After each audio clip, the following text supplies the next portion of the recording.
और पाकिस्तानियों, आज मैं आपसे एक बड़े इदारे की निजकारी या प्राइवेटाइजेशन के बारे में बात करना चाह रहा हूँ। सबसे पहले तो आप ये समझ लें कि प्राइवेटाइजेशन का मतलब ये है कि सरकारी इदारे को बेचना और उसकी कीमत जो मिलेगी वो ख़जाने में जमा कराना। ये बुनियादी चीज़ आप लोग याद रखिएगा।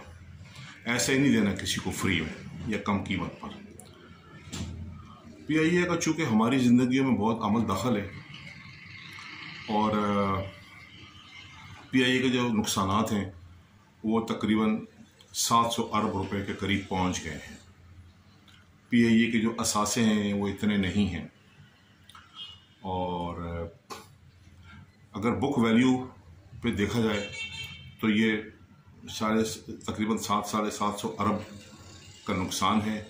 लेकिन अगर मार्केट वैल्यू पर देखा जाए तो हमारे जो दो होटल हैं, रूजवेल्ट न्यूयॉर्क वाला और स्क्राइब होटल पेरिस वाला, ये बड़े होटल हैं दोनों, इनकी कीमत ही इतनी ज़्यादा है कि हमारे अच्छे खासे हमारे नुकसानात का अजाला वहाँ से हो सकता है। लेकिन ये सब कागज़ पे चलता है। मार्केट वैल्यू जो होती है उसको नहीं देखते, बल्कि जो बुक वैल्यू होती है उसको देखा जाता है। और इस चक्कर के अंदर हमारा बहुत बड़ा नुकसान हुआ है। अब इसमें आप ये देखिएगा कि जो नुकसान क्या हो रहा है और फ़ायदा क्या हो रहा है। कौन से लोग हैं जिनको इसका नुकसान हो रहा है और कौन है जिनको फ़ायदा हो रहा है। एक अवाम है, एक हुकूमत है और इदारा है और सेठ है जिसके पास ये जाएगा। अब जब ये बिकेगा तो जो इसकी कीमत लगेगी वो कीमत ख़जाने में जमा होनी चाहिए, लेकिन ऐसे नहीं होता। ख़जाने में कीमत जमा नहीं होती और होता क्या है कि जो असासे हैं वो सेठ को चले जाते हैं, जिसको हम अंग्रेज़ी में कहते हैं एसेट, और जो उसकी अदायगियाँ हैं जिसको हम लायबिलिटी कहते हैं वो हुकूमत को चली जाती हैं। ये उल्टा गेम खेला जाता है। होना ये चाहिए कि जब कोई इदारा ख़रीद रहा है, PIA नुकसान में जा रहा है ना, जब उसको कोई ख़रीदेगा तो उसके नुकसानात को भी तो लेना वो साथ में। 750 अरब रुपए ये भी तो वो लेना। ये दुनिया भर में इस तरह होता है, लेकिन हमारे मुल्क में एक उल्टी गंगा है। हमारे मुल्क में ये वो जो इसके नुकसानात हैं, लॉसेस हैं, वो हुकूमत के खाते में चले जाएंगे, पर वो आवाम को देने पड़ेंगे। हुकूमत का मतलब आवाम को देने पड़ेंगे ना। और जो असासा है, जो कंपनी है, जहाज़ है, वो सारे सेठ को चले जाएंगे। अब मैं आपको इसकी एक पुरानी मिसाल दिखाऊं जिससे हमारी कमर टूटी है। बरतानिया में भी प्राइवेटाइजेशन हुई। वहाँ की वज़ीर आज़म थी मार्गरेट थैचर। मार्गरेट थैचर ने 1979 से लेकर 1990 तक शायद हुकूमत की है, 11 साल,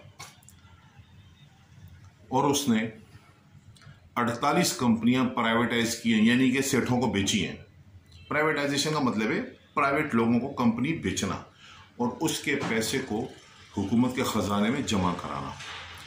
तो उसने 48 कंपनियां बेची और अपने ख़जाने में 100 अरब डॉलर, 100 बिलियन US डॉलर जमा कराए बरतानिया के ख़जाने में। इसी ज़माने के लगभग 80 और 90 की दहाई में पाकिस्तान ने भी कंपनियां प्राइवेटाइज की, बेची, प्राइवेट सेठों को बेची, और हमारे ख़जाने में आया आधा अरब डॉलर। हमने कंपनियां बरतानिया से ज़्यादा बेची। उन्होंने 48 बेची, हमने 88 बेची। आप समझे तकरीबन डबल। हमने 88 कंपनियां बेची। उसमें बैंक भी हैं, सीमेंट की फैक्ट्रियां भी हैं उसमें, और इदारे भी हैं। और हमारे ख़जाने में आधा अरब डॉलर आया। असल में 600 मिलियन डॉलर है, तो मैं राउंड फिगर करके 500 मिलियन डॉलर आधा अरब होता है। तो आधा अरब डॉलर पाकिस्तान के ख़जाने में जमा हुआ। अब अगर आप इसका हिसाब लगाएं बरतानिया की कंपनी हमारी कंपनी से अच्छी हैं, उनकी कीमत भी हमारी कंपनी से अच्छी है, तो हम उनकी कंपनियों का अगर आधा लगाएं, आधी कीमत लगाएं, चले हम आधी भी नहीं लगाते, हम चौथाई लगाते हैं, यानी कि उनकी जो कंपनियों की कीमत है उसका 25% हम अपनी कंपनी की कीमत लगाते हैं, तो तब भी हमारी 88 कंपनियों का तकरीबन 50 अरब डॉलर बनता था। दोस्तों, 50 अरब डॉलर हमारे ख़जाने में, पाकिस्तान के ख़जाने में, ये जो 80 और 90 की दहाई में जो कंपनियां प्राइवेटाइज हुई हैं वो जमा होना चाहिए था, जो कि नहीं हुआ। इससे हमारी कमर टूटी है। फिर 9/11 आया, उसके बाद नेक्स्ट दहाई में 9/11 के बाद हम जो है ना फिर अमेरिका के साथ मिल गए लड़ाई में, तो हमारे मुल्क में फिर कारोबार बंद हो गया, यहाँ से सब लोग चले गए। तो ये जो 80 और 90 की दहाई में एक मिल बेचा गया, उस मिल को 1 रुपये का बेचा गया। जैसे मिफ्ता इस्माइल साहब ने पिछले दौर में कहा था ना कि 1 रुपये की स्टील मिल ले लो, वो 1 रुपये की बिकती है, उसका एक सिस्टम होता है। उसमें ये होता है जी आप 1 रुपये की ले लें, जैसे PIA 1 रुपये की ले लें, लेकिन उसका जो कर्जा है वो आप ले लें ना फिर। तो वो एक मिल 1 रुपये की बेची गई। उस लिहाज से उस ज़माने में इस कंपनी का नाम था पसरूर शुगर मिल। ये एक शेख सलीम साहब थे, उनको बेची गई, और उसकी 1 रुपये की इस शर्त पर बेची गई, उसने लिखा एग्रीमेंट के अंदर, सेल एग्रीमेंट में, कि इसके जो 200 मिलियन रुपए हैं कर्जा वो मैं अदा करूँगा।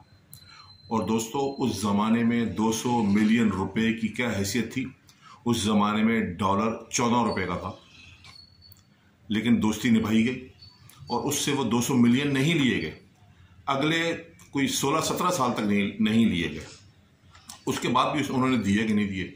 तो उसमें हुआ ये कि जब हमने कंपनियां प्राइवेटाइज की हैं पाकिस्तान ने 80 और 90 की दहाई में, तो हमने वो दोस्तों को, जान पहचान वालों को फ्री में दे दिए, तकरीबन फ्री में दे दिए।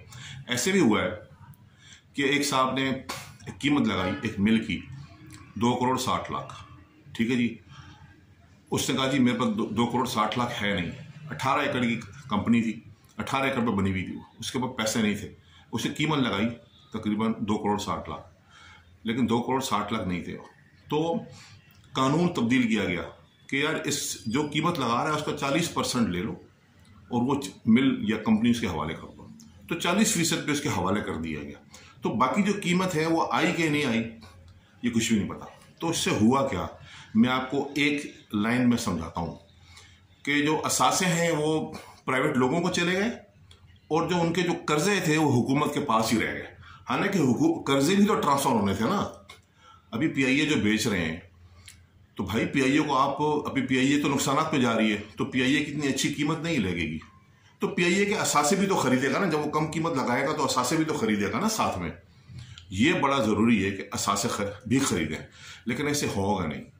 अब ये इस बात को बहाना बनाया जा रहा है, एक प्ली है, प्ली जिसको कहते हैं कि इस कंडीशन और इस वजह से इसको प्राइवेटाइज किया जा रहा है कि तकरीबन साल का 50 अरब रुपए का इसका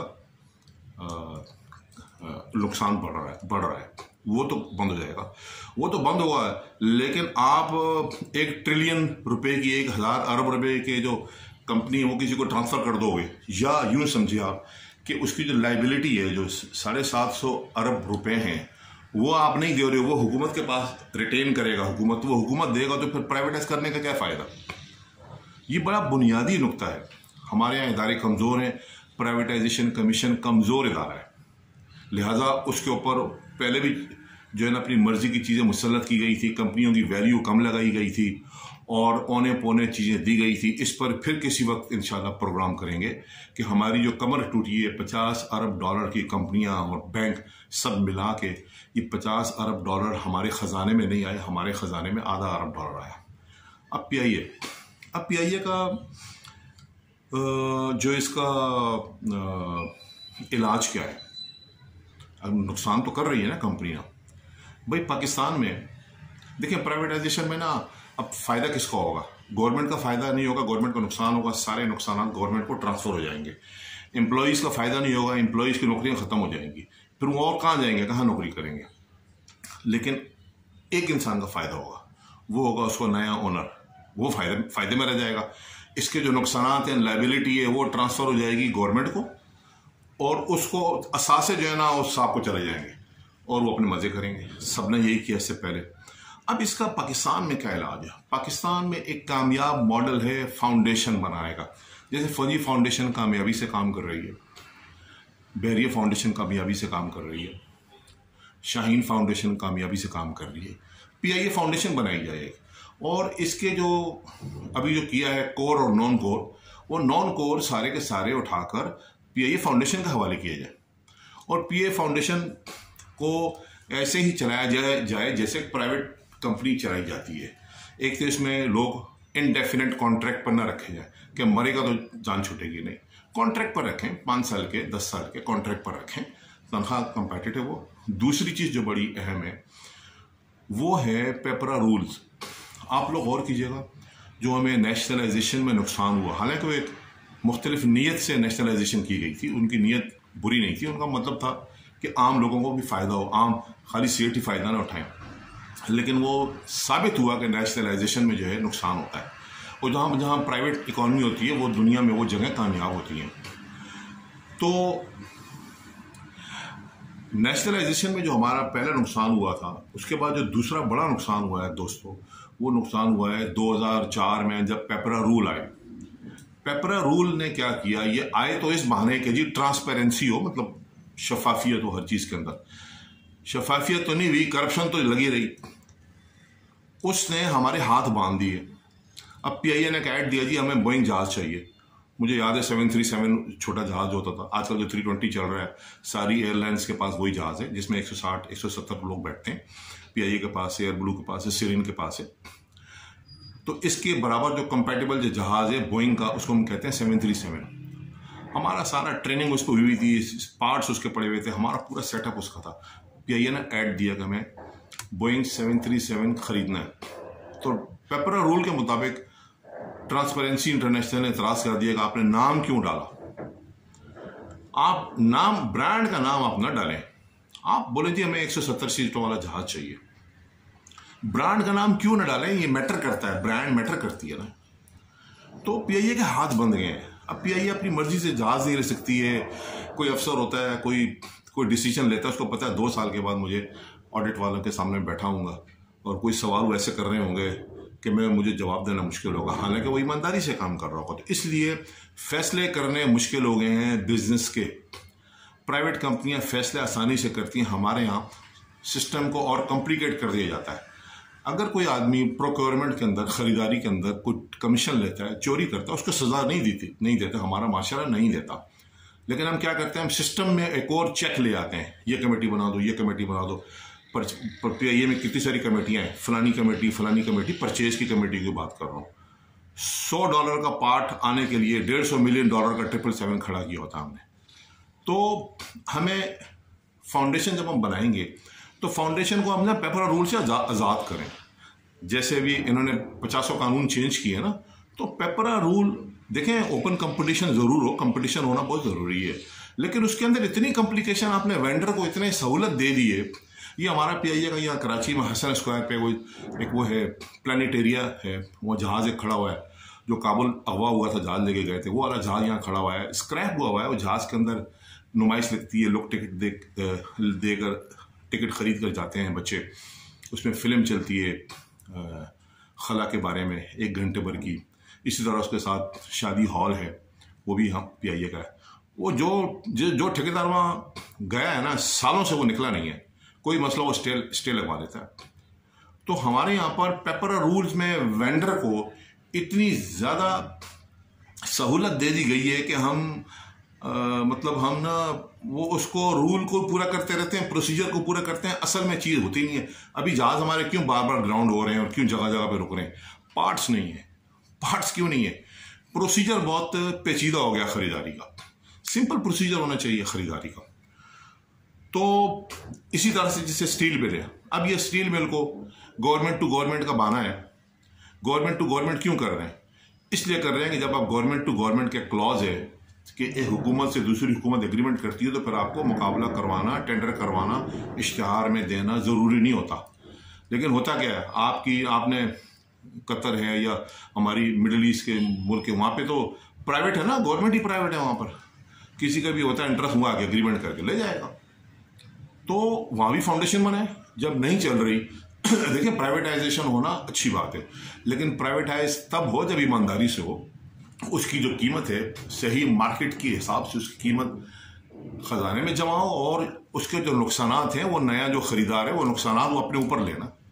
ऐसे तो नहीं नुकसानात जो है ना हुकूमत के पास ही रहे, तो वो फिर जो है वो फिर हुकूमत की कमर टूटी रहती है और वहाँ पे जॉबें भी ख़त्म हो जाती हैं और मसाइल अपनी जगह पे बढ़ जाते हैं।